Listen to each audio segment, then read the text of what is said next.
And the noise, I guess, are you recommending any setback then, Holly, on these compressors? I mean, you're saying no setback? Based on what you're saying? The recommendation would be to remove the setback, ultimately. If noise is the problem, there's other ways that you can mitigate that. And I believe that on the pad site, by putting a gas lift compressor on there, it's difficult, if not impossible, to meet the new setback or the current setback. Which is 600 feet. 600 to 700. It's kind of confusing the way that the ordinance reads. So isn't the compressor located where the drilling takes place? Yes, it would be on the pad side. So are you saying to change the setback on the pad side as well? No, the well location meets the setbacks for the town of Lakeside. Okay. Putting a compressor station, or I'm sorry, a gas lift compressor on the pad site, that's where you would run into the setback issue, measuring from that location to the nearest protected use. Okay. So, I mean, it will be within how many feet, a compressor from the well side? It depends on the engineering of that pad side. Yeah, there's still a lot of unknowns there. We don't, the wells have not been produced. Somebody knows what their flow rate is or how strong they're going to flow, whether compressor is even required or not. There's a whole lot of still unknowns. Also. One real quick, Brian Barner, Manager of Head Repairs from Chesapeake.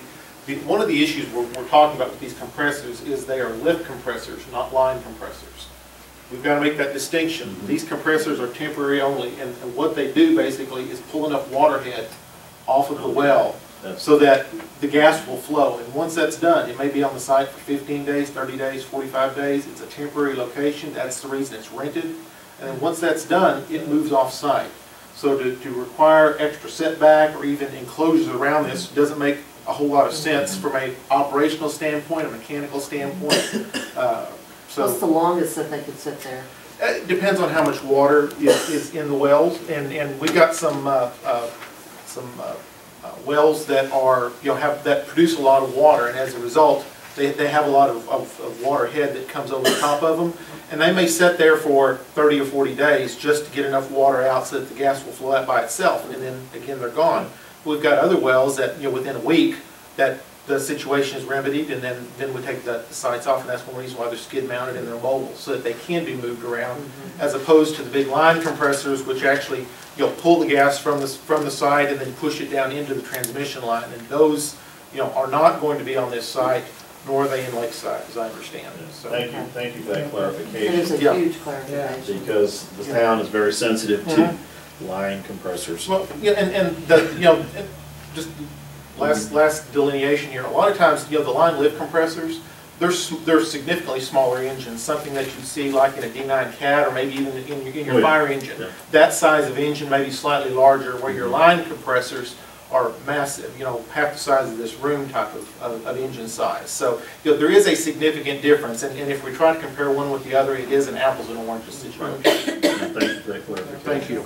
And that's exactly the reason that we wanted to start the conversation, and to have that education and differentiate between gas lift compressor versus gas line compressor. So those lift compressors are temporary, like you're saying. Yes. Right. Everywhere, all locations. It's there's no permanent situation. Maybe when you were a kid and you had one of those school carnivals, you may have got one of those little plastic number games that you had to move one number to get another number. That's the way these compressors are. We move them here, and then we move them here, and we move them here. But we keep them moving around so that we can keep the water. But once it is removed and the gas flows freely, then that line or that lift compressor is not needed on that site anymore. So it is taken to another piece of property. Yeah. And that can bring up a whole other series of things, which is why we need to do some more work and do our homework and do some more study. And get some other opinions and ideas and things along that line. Let me ask one other question on that. Will a lift compressor always be temporary? It should be, yes, because if we're having to pull out so much water that we constantly have to lift the gas out, then, I mean, we're upside down as far as the economics. We're paying a lot more than what gas we can get out of there, and that, we consider that a watered-in well.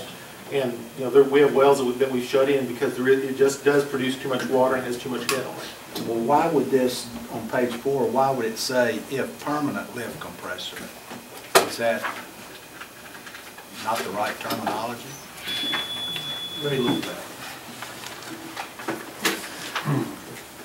Yeah, that's where we need to have our consultant weigh in on this stuff, because I don't know, just not really.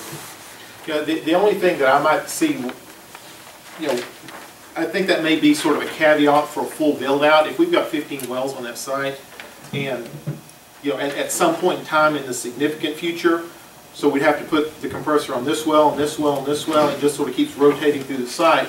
There may be an opportunity at some point for us to build some sort of permanent structure for it to pull into, or for it to set in while it's operating on those 10 or 15 wells that are on the site, and then we could move it out.